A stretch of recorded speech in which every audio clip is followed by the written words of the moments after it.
Bueno, al final he estado trasteando y tras toda la mañana peleándome he conseguido hacer el primer Granny Square. El cuadrado este, que con esto se pueden hacer un montón de cosas. Me ha salido un poco chuchurrío, sobre todo el centro, pero bueno, dentro de lo que cabe es un logro. Y aparte me ha apuntado cómo se hace y he conseguido descifrar estos croquis, lo que significa cada cosa. Y me he hecho yo aquí el mío para entender cómo hacer esto. Oye, para el tiempo que hace que no hacía nada de esto, no está nada mal.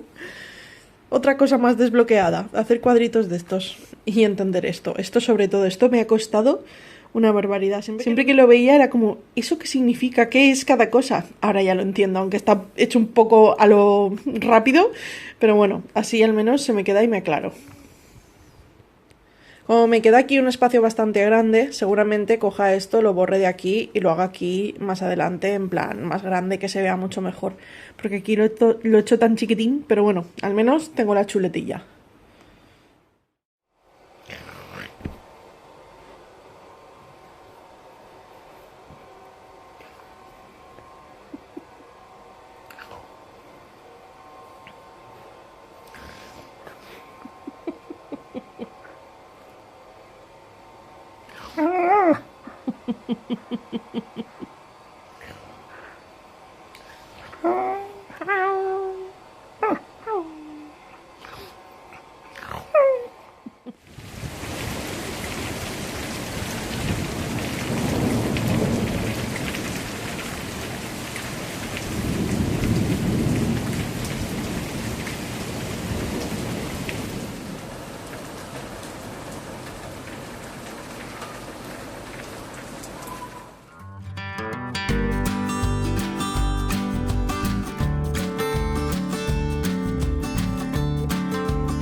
Bueno, hoy para comer voy a hacer una ensaladita de pasta, pero es una ensalada de pasta un poco diferente, que va a llevar de salsita, va a llevar pesto, va a llevar olivas negras, un par de huevos cocidos, mini mozzarella y tomatito.